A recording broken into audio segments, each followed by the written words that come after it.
L'orignal est la créature sauvage qui m'a apporté le plus de joie. En le côtoyant, j'ai pris conscience peu à peu des responsabilités qui accompagnent toujours la connaissance. En réalité, c'est tout un monde que j'ai appris à découvrir et à aimer à travers lui. Pour moi, vivre dans ce pays sauvage, c'est aussi avoir l'orignal comme frère. J'ai commencé à écrire un journal spécialement pour y relater mon cheminement de vie en compagnie des orignaux. Je dois dire que depuis 1979, j'y ai noté des centaines d'observations et d'anecdotes particulières sur leur comportement et leurs mœurs. Mais je ne peux pas dire que c'est un journal personnel ou intime, parce qu'en réalité, nous sommes trois à avoir vécu cette grande passion pour l'orignal.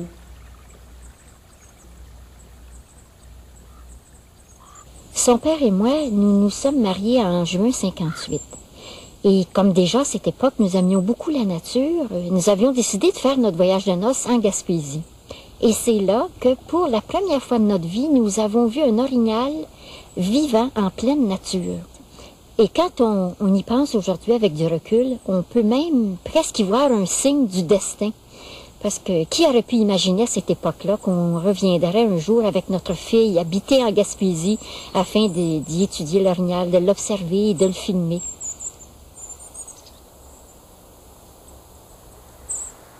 J'ai grandi dans une famille où la nature occupait une place importante.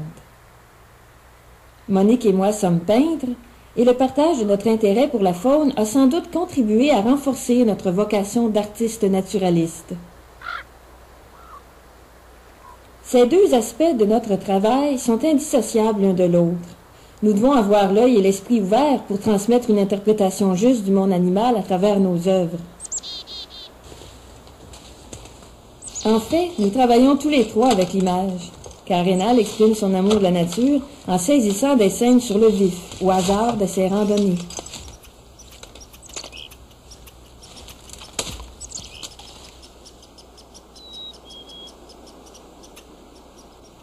Avec sa caméra, il capte des ambiances que je pourrais difficilement imaginer en tant que peintre. Par contre, avec mes pinceaux et quelques couleurs, j'ai la liberté de créer une scène d'un point de vue qui échappe aux photographes et aux cinéastes. C'est pour cela qu'il n'y a pas de compétition entre nous. Nous nous complétons. Notre travail à tous les trois nous amène à vivre des situations qui nous rapprochent beaucoup des oiseaux et des animaux sauvages. Mais j'avoue quand même avoir un faible pour l'orignal. Puis je me souviens très bien qu'un été, un jeune mâle s'était pris d'une affection assez spéciale envers moi. Quand il me voyait debout dans l'eau, il se dépêchait de s'en venir à ma rencontre. Il pouvait passer de longues périodes de temps à manger près de moi. Et ça m'a permis de faire des images assez spéciales que j'aurais eu beaucoup de difficultés à faire autrement.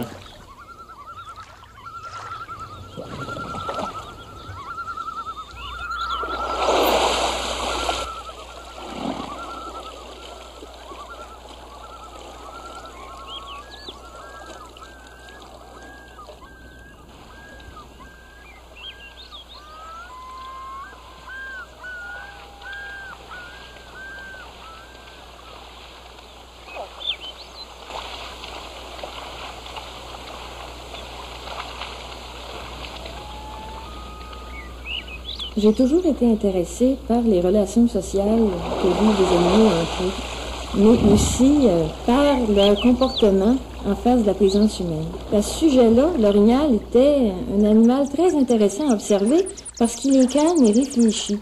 C'est-à-dire qu'en présence d'une inquiétude ou d'un danger, il ne prendra pas la fuite tout de suite. Il va chercher à comprendre et analyser la situation nouvelle devant laquelle il est confronté. Alors ça m'ouvrait des portes extraordinaires. Une des premières démarches que j'ai faites, c'était de vouloir comprendre et expérimenter sa tolérance en face de ma présence.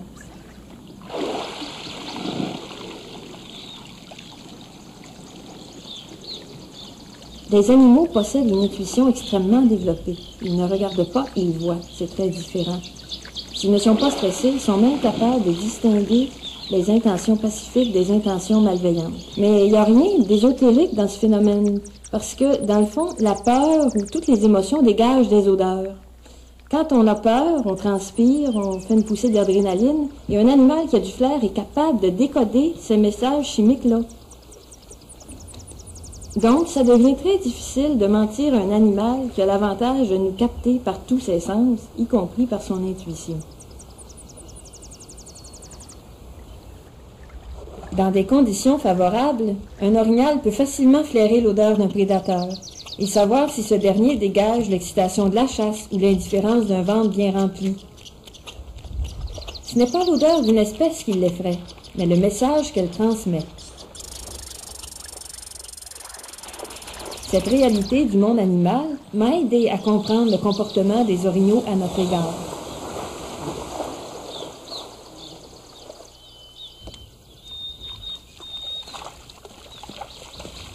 Je dois dire que j'ai toujours aimé les gros mammifères.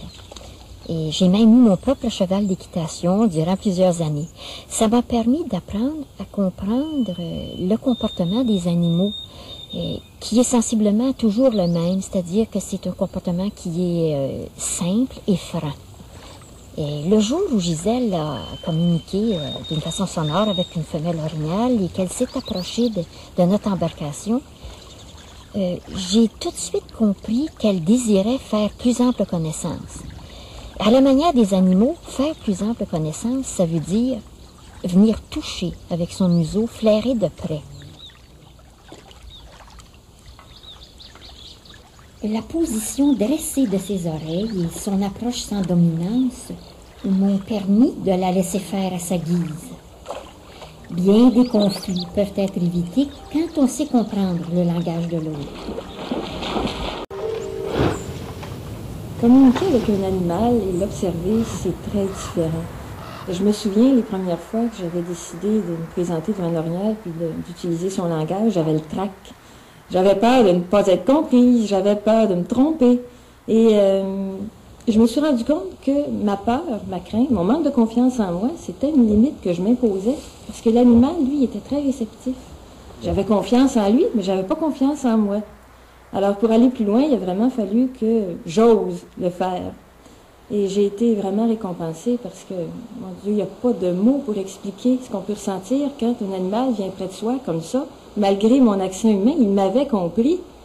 J'étais tellement excitée puis émue les premières fois que je me retournais sans cesse en arrière pour regarder la caméra et dire « Avez-vous vu ça? » J'étais contente que mes parents soient témoins de ça. J'aurais pas pu vivre quelque chose comme ça toute seule. Moi, ce que je propose après-midi, ça serait d'aller à la clairière là-bas, là, où il y a l'intersection des trois chemins.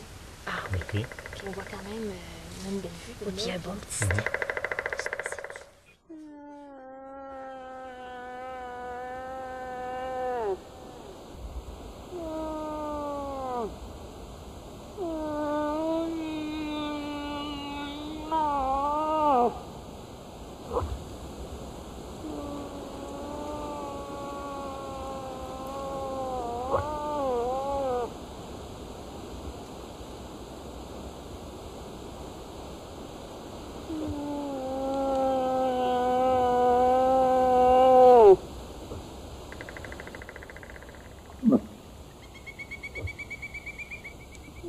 L'expérience d'appel de l'orignal, à mon avis, donne lieu au plus beau spectacle que la nature puisse nous donner. C'est toujours différent parce qu'à chaque fois, j'ai affaire à un individu unique. Parfois, il s'agit d'un jeune mâle, parfois, il s'agit d'un plus âgé. Puis aussi, il y a la question de tempérament, puis ça dépend de la circonstance, de ce qu'il vient de vivre. Parfois, il arrive un peu fatigué, épuisé par un combat qu'il vient de livrer. D'autres fois, il arrive en pleine forme, excité à l'idée de faire une nouvelle conquête. Il n'y a jamais la même situation qui s'est répétée deux fois dans tous ces contacts-là que j'ai vécus depuis de nombreuses années.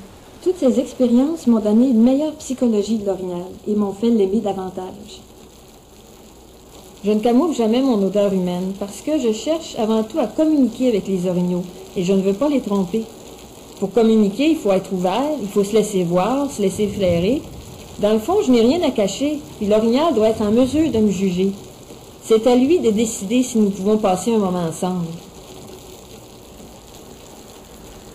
Je me souviens, un 4 septembre, j'avais réussi à attirer l'attention d'un orignal dominant, un très gros mâle. Il est arrivé tellement pressé dans notre clairière que j'ai dû manifester ma présence et l'arrêter avant même que l'expérience commence parce que il était dans un état d'excitation et d'euphorie, de joie. Il était tellement content d'avoir trouvé un autre orignal avec qui échanger puis communiquer. Et pauvre lui, il a attrapé son air.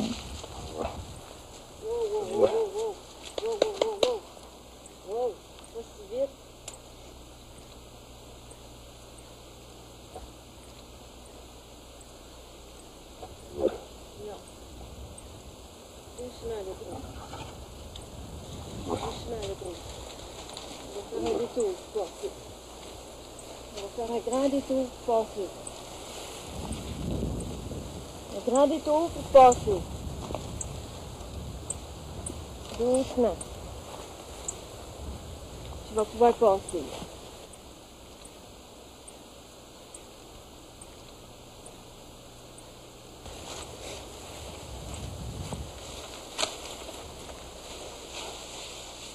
Dans ce genre d'expérience, j'ai jamais peur parce que je me sens en contrôle de la situation. Puis je sais aussi que j'ai affaire à des animaux qui sont en pleine possession de leurs moyens. Mais je dois confesser, une seule expérience où je me suis sentie un peu mal à l'aise, c'est lorsqu'un très vieil orignal s'est approché et que j'ai compris, en le regardant, qu'il avait de la difficulté à localiser, qu'il avait de la difficulté à entendre, à voir, puis évidemment à percevoir tout ce qu'il avait autour de lui. C'est certain qu'un jour, il arrive quelque chose auquel on n'était pas préparé, quelque chose qu'on n'avait pas pu prévoir. Je me souviens, entre autres, d'un orignal qui s'est approché. Bon, j'avais évalué qu'il s'agissait d'un mâle d'âge moyen. Il arrivait d'une façon très franche, très distinguée. Sauf que il avait une épinette de coincée à travers son panache.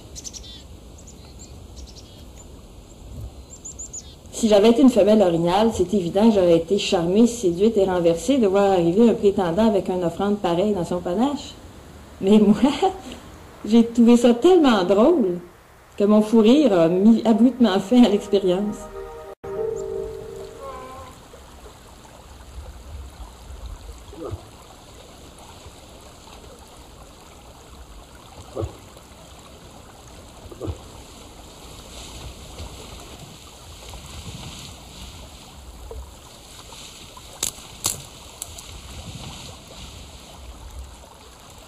C'est certain qu'il y a des avantages à travailler avec une équipe réduite, car on perturbe beaucoup moins le comportement naturel des animaux.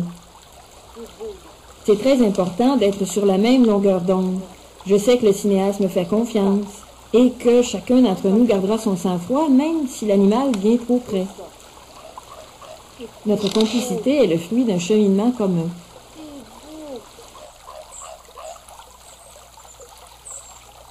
Gisèle a toujours su vibrer aux émotions des animaux. À cause de ça, je pense qu'elle est capable elle-même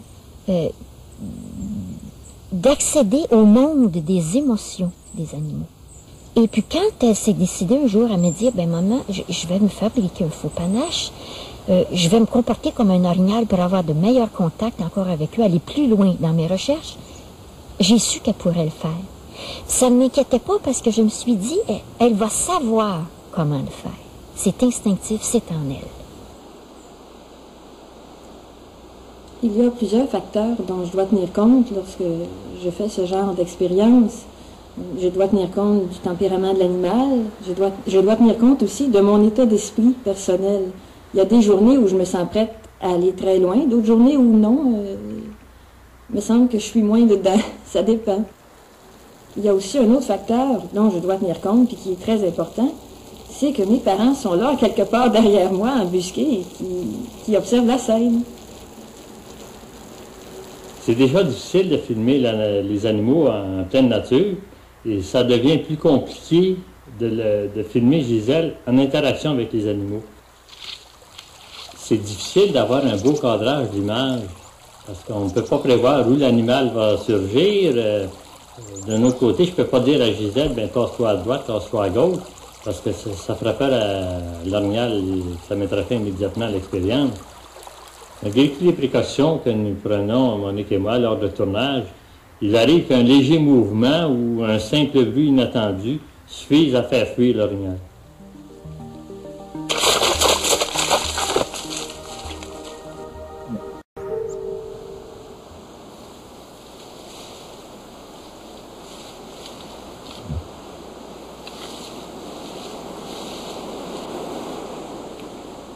Se mettre dans la peau d'un orignal mâle, ça équivaut à se comporter comme un gentleman.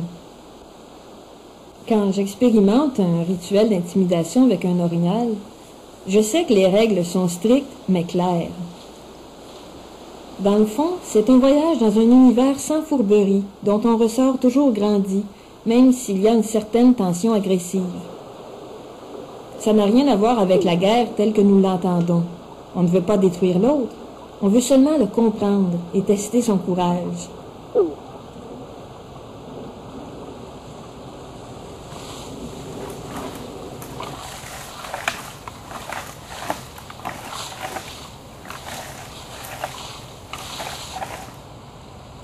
Mon panache me donne une illusion de puissance, car le véritable pouvoir, il vient de l'intérieur. Il vient de mon attitude et de ma capacité à communiquer. C'est comme ça entre orignaux. Je deviens un miroir en 3 dimensions. Je ne fais pas seulement que refléter l'image de l'orignal qui s'avance vers moi, mais je dois aussi dégager son agressivité et sa détermination, car je ne pourrais pas lui mentir. Ce que je trouve le plus difficile, c'est de devoir m'arrêter, consciente de mes limites. C'est triste de rester là sur la rive, alors que je me sens prête à suivre l'orignal plus profondément dans son monde. Des fois, j'ai le goût de crier « Hey, attends-moi !» Mais ça reste toujours un cri du cœur.